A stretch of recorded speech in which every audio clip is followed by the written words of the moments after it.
welcome everybody. This is the penultimate week here in the Reddit League regular season, and we have a lot of things still to be decided. I am Zatomo, and I am joined as always by my eagerly excited co-host for this next to last week, Calamity. How are you? Yeah, eagerly excited. I'm doing good. How are you? Yeah, you sound super excited.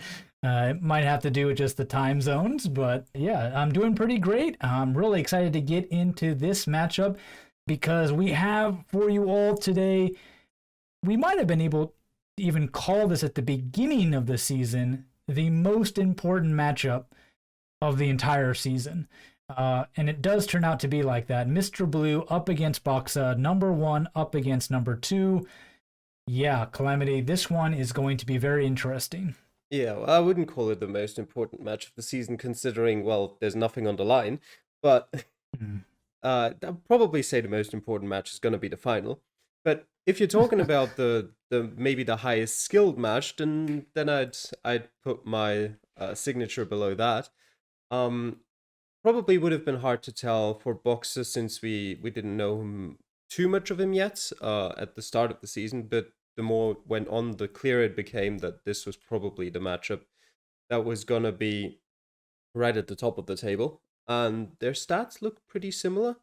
BOKSA a bit high in terms of average points. Mr. Blue had some rough weeks recently, especially Italy was not great. I think he had one more that was not bad, but not to his usual standards, I would say. So his average points have dropped off a bit, but he's still very much up there and still in first position, but closely followed by BOKSA, who's just 1 point behind. Yeah, maybe if we have to rephrase it, it's the most anticipated matchup. We know both these players are pretty good, that they would be towards the top in those top 4 places, which all make it to the playoffs. So that's why there's not a whole lot to play for as long as you're in that top 4. But yeah, they do prove themselves, and when they do meet, they are at the top of the table. So definitely excited for this one. As we take a look at the map they'll be playing on, it is Bolivia. Author is Jess Denol, average score of 17,267, over 1,000 locations, and has been played probably a lot more than 285 times by now, given how many times you alone practice Calamity. Well, my games are already included in that number. Okay, well then, yeah, that's really impressive.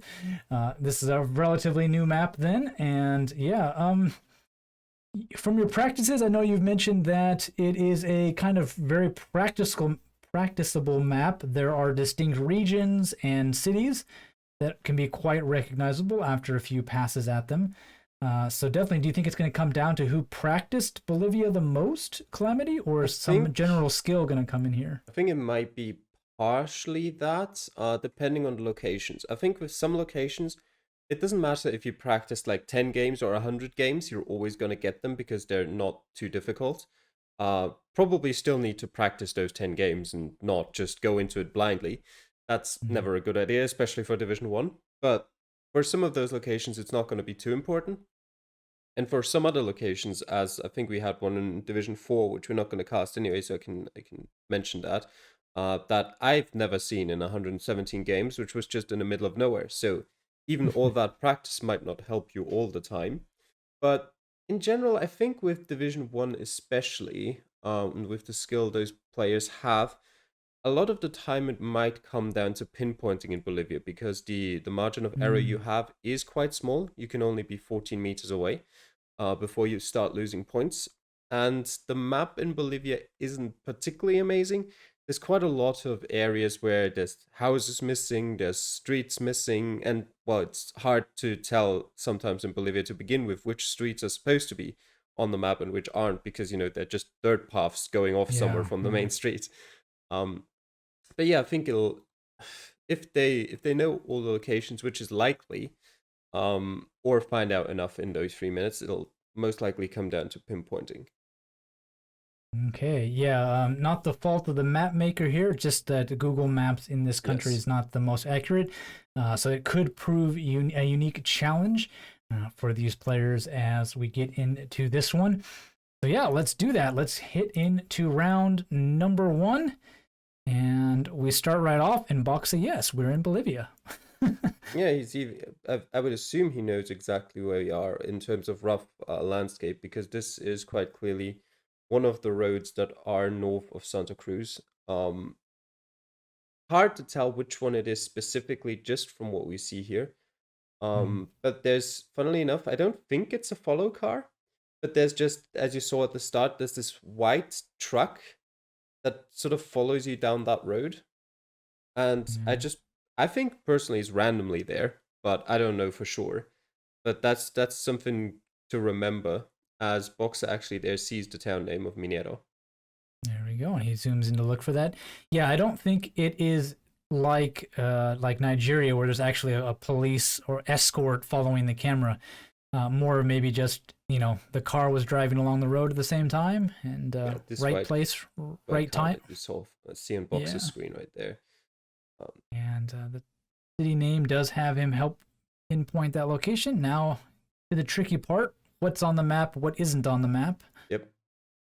And you see Mr. Blue though. those buildings on the eastern side of BOKSA there. Those aren't. This road is. You can see that road there for BOKSA. But difficult thing is now, which information do you trust, and Mm-hmm. which do you take to put your pin down? And can you estimate how far away you are from, for example, the road that is to the south? Because that quite clearly is the right road that is shown there. Mm-hmm. Yeah, Mr. Blue has seen lots of Petronas signs, but yet to pick up the city name. With a minute left to go in the round.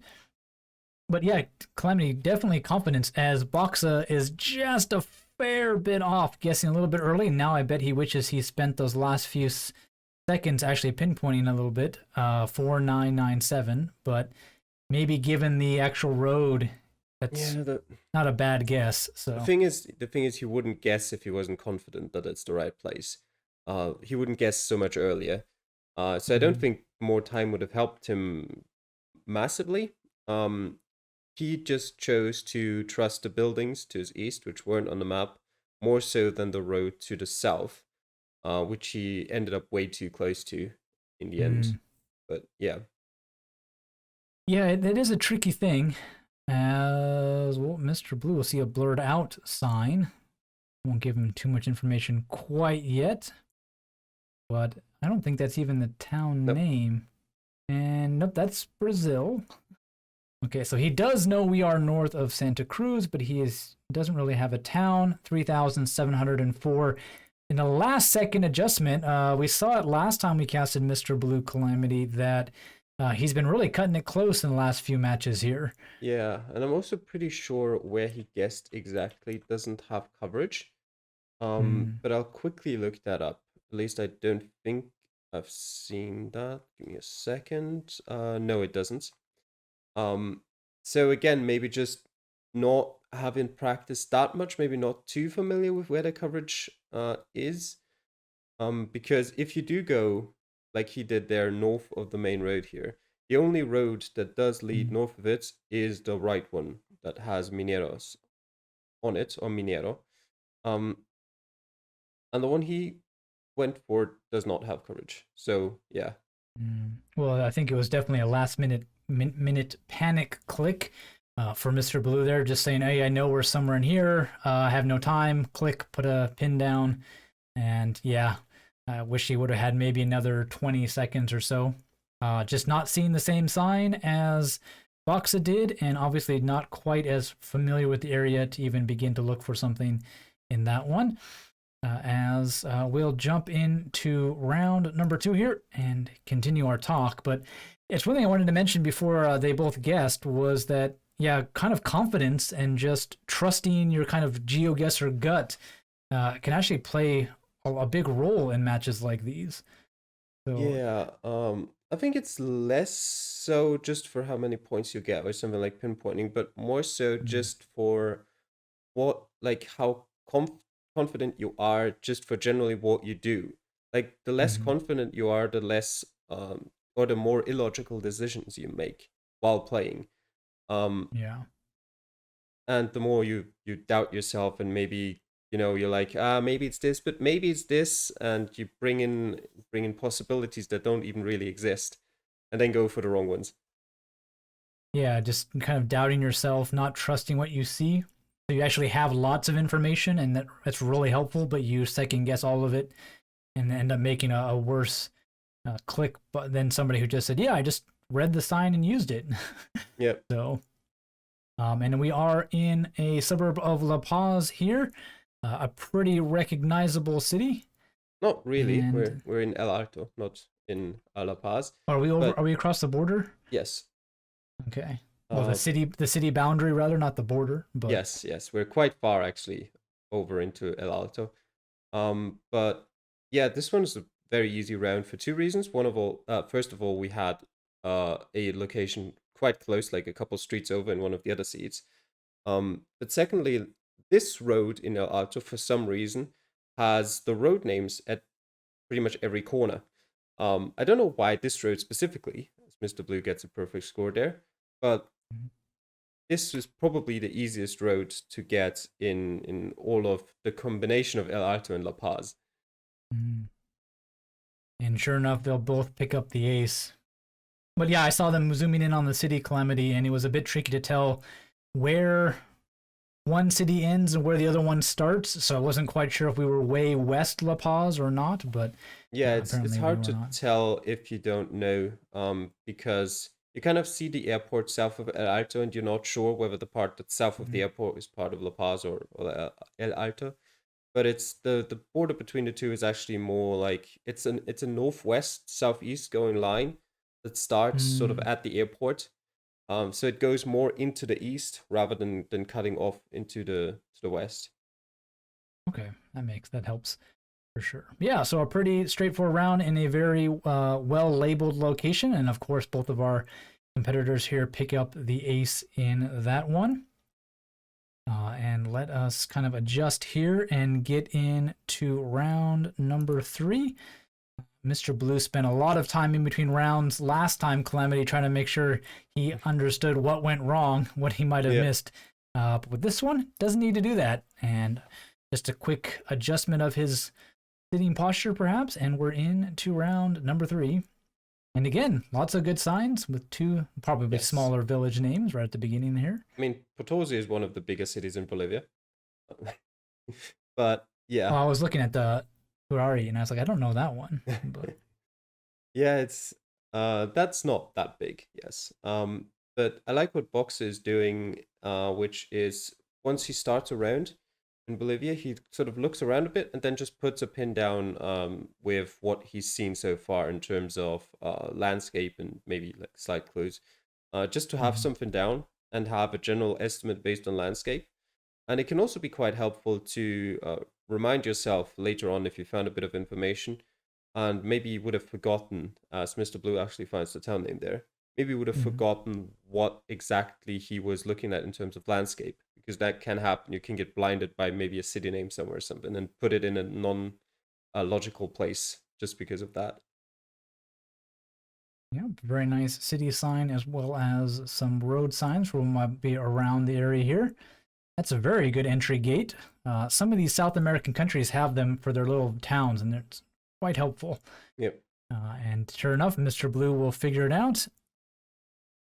Box, on the other hand, has found one of the villages on the sign, but he should know that's not where we are, given the fact that there's a sign to that city.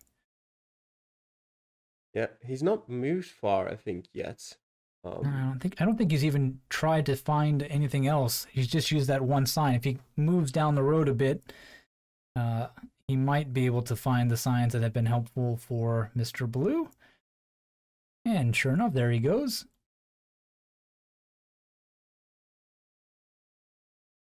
And that'll help him out with the village name. Still got a minute left to go if he doesn't click too far.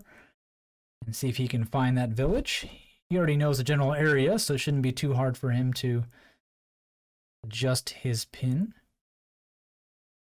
Because it's right up there. mm, Yeah, but yeah, dropping a safety pin is a pretty good strategy. Something you should always do if you've got at least a good clue as to where you might be. as Mr. Blue picks up his second ace of the game. Yeah, and the red building there is a restaurant, which all of the signs that point to it sort of tell you if you actually spend the time reading them. And with only a few seconds left, let's see if BOKSA can get it. He's pretty close. I don't think he'll lose too many points, if any, and not with that adjustment for sure. That'll be good enough. And he'll click as time expires on its own. And a 5K for him as well. We can see you were a little bit off there, Calamity, but... Yeah, I didn't spend time pinpointing on this seed. Yeah, but an ace for both of them again. So that means, Calamity, after 3 rounds, Mr. Blue with quite the gap to try to make up in only 2 rounds. And so far, it hasn't proved too challenging, Olivia, at least a very generous seed. So it might be a little hard for him to get those points back. Yeah, for sure. I mean, to be honest, it's just because the past rounds have been easy doesn't mean the next ones will be. But yeah, there's not too many locations in Bolivia that are particularly hard. Let me think. There's a few if you haven't practiced where you might struggle a bit, but in general, any place where you start next to a town or city should be easily doable. Like even next to some of the smaller towns, you usually find signs that tell you which town you're in, and then you can just spend your time looking for it on the map. Indeed. Well, let's jump into our next round here. Well, maybe there we go. More of what I was thinking about is just the fact that, yes, we could have a really horrible location, but he's only got 2 more chances for a horrible location to come up.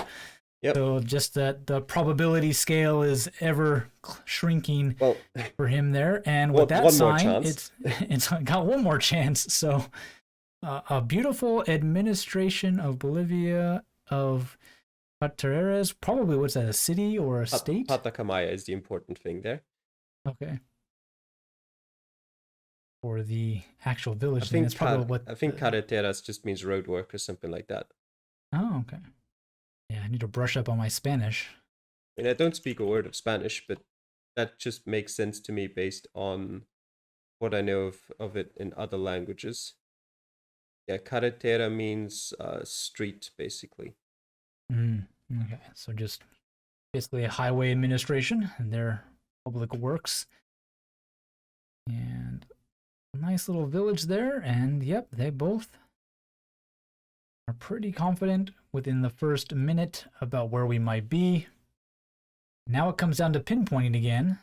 Yep. So are all these buildings on the map, Calamity, or nope? Nope. They aren't. Pretty much once you go east of your starting location, it becomes a bit more accurate, but the western part is just not great. There's a big road that's also missing on the map to the west, so it's just all kinds of messed up. But you can still pinpoint it if you just focus on what's to your south instead of what's to your north. Because that, the roads south do show up for some reason, even though the ones to the north don't. But you can also maybe work with the fact that there's like this big empty area north of you at the start, and just look at where that would be on the map. Yeah, there's a nice little roundabout as well that Mr. Blue is in. Now he'll have to backtrack to his starting location from there. BOKSA also trying to figure out what in the world is going on with these roads in this location. He's gone back and forth a few times. I think he's just as confused as you are by this location, Calamity. Roads not existing and whatnot. Checking out some points of interest. Hope they might be on the sign. Yeah, the thing is, neither of them know this, of course, at the point they're playing, but pinpointing here doesn't really matter. They're 1,200 points apart, and both aren't on for a perfect score anymore. So dropping a point or 2 here wouldn't really change anything for both of them. Yeah, I definitely think that BOKSA is more, probably sounds weird, but I think BOKSA is more worried about it than maybe Mr. Blue is. I think BOKSA doesn't know Mr. Blue's score, right? So he's definitely worried about the fact that, if I've been able to do this, Mr. Blue can do this, as they both pick up aces here again, almost exactly the same distance apart, rather, 6 meters and 5 meters. So well within that limit. But Yeah, he's got to think that his number one competitor is right there with him, and any point is going to be something that he doesn't want to drop. Mr. Blue has the stress of trying to catch up, but all he can really do is get an ace or do as best as he can. He can't, hope that BOKSA drops, tons of points either. Yeah, So, and with um, with an easy seed like that as well, and in Division 1, you kind of have to think that for Mr. Blue, like chances of a bonus point are out of the window anyway, unless there's mhm. like a really bad location in round 5 in there. But for Boxer, he's sort of at the range where if he drops like 10, 20 points, he might actually fall out of the bonus point range if Mr. Blue were to have a perfect score or something like that, which obviously Yeah, not yeah. the case, but if that were the case, that would be a dangerous position to drop even just 20, 30 points maybe. Yeah, it's kind of a weird situation that they're in here is that the person in the lead is more concerned about their point totals than somebody who's just like, well, I probably lost this one and it's by a significant margin and I'm kind of playing the probabilities here and I just want to finish strong. So Mm, kind of not the way you normally think about it. You think that Mr. Blue has a lot more to fight for. As we jump into our final round to see if it is possible. And nope, nope. absolutely not. Man, I think I could have gotten a perfect game on this one. We have what, four town signs right next to the start, and then a location outside of La Paz, which, while not in La Paz, is pretty obvious where it is. Yeah, So I mean, trust me, you wouldn't have gotten a perfect score, but no, I wouldn't. My pinpointing is horrible. I would have lost probably a couple hundred points on every round just by yeah, being further down the road. But I mean, I would have been this 4-9 every round. So yeah, even with the pretty easy seed we've had, this is probably the well, maybe the second easiest location. The one in El Alto was even easier, but mm, we start there right next to a sign telling you exactly where you are, not only the small town, but below it, I don't know if you've read that, it also says Cochabamba, so you even know the mm, region. And you start right next to a road that goes off the main street, and it's even a road that's on the map. So and there's couldn't also a couldn't really be local. better. Mhm. There's another sign for the police station, and it said all of that box. It didn't waste any time, and did finish his ace, meaning he only dropped 3 points in the entire game, 24,997, and that means Calamity, Mr. Blue here, as he spends the last few minutes pinpointing, is in a really bad run of form for him here. That's 2 losses in the last 3 games. Yeah, it won't matter too much for the regular season and his position in Mm-hmm. table because he's secure in the playoffs, but it's not good signs for the playoffs themselves, where he'll be playing against players that are as strong as Boxer all the time. And he can't really afford to have bad rounds like that first round here, which wasn't that bad with the amount of information he had, but maybe just the fault of not acquiring information well enough. I just think he didn't really move too much, Mm. um, not too much south at least. And once he then turned around and went north, there's not much information north. Um, so yeah, maybe a bit unlucky this time, but certainly he'll have to find his form back again going into the playoffs. Yeah, we're in kind of that weird position where let me pull up the table actually. Yeah, Mr. Blue already at 23 points. Orpheus is the lowest person in that top four, and he has 17. So even with 2 weeks left, it's very unlikely that Mr. Blue will be unseated from his top four spot, which means he's in the playoffs. But yeah, he definitely wants to have a good run of form going into that because Box has been really strong, has been a few losses, but has been on generally outperforming everybody. And Raidman's just been unlucky more than he has been bad this season. Mm, So with 3 draws, so he definitely is even if anything, his form is getting better towards the back end of this season. yeah, I think So Mr. Blue will pick yeah, up an ace there. I think Raidman had one bad game all season, and that came pretty early on. And since then, he's just put in great game after great game. Yeah. Um, yeah, Yeah, so the sort of long season getting to Mr. Blue here as he drops another one, and he'll be looking more just to kind of refine his footing as we head off into the playoffs in 2 weeks. But with the win here, Calamity, I think both of these players are guaranteed their top 4 spots. So they will be in the playoffs, and they will be looking just to improve their score differential and overall standing. I know we talked to Raidman about it, but he definitely wants to win first place in the regular season, even if it doesn't matter. These players do want that top spot. Mm-hmm. So it is a matter of pride. So that will definitely be up for grabs in this next week with also, this loss by Mr. Blue. Also, it's not like it's completely irrelevant because it does decide the seeding. So whether you're second or third is irrelevant because you'll still play against each other. But being first or second can make quite a big difference because if you're first, you're going to play against fourth. And that might be, I hesitate to say an easier match, but it might be easier to play against fourth, who's sort of been a bit behind the top 3 in BOKSA, Raidman, and Mr. Blue. And then really have a whole best of 3 to prove what you can do in the final against a very strong opponent. Yeah. I wouldn't say it's an easier matchup, but we can say it's maybe statistically easier, just by the terms of the numbers. But definitely anybody can beat anybody on any kind of given day, depending on seed and map and whatnot. So, yeah, well, a very interesting matchup. Not too challenging. 4 aces for both of our competitors. The one bad round in the first round only costing BOKSA 3 points, while costing Mr. Blue quite a bit. I think I haven't looked at his final score yet, but he's down 1,300 as he will lament his location again. Yes, 23,704 to start out with for that one. So yeah, well, thank you all for watching. Hope you enjoyed this. We got more of these to come with a lot more to play for with some other matchups, especially in Division 2. So look forward to those, and we'll see you then. Take care. Bye.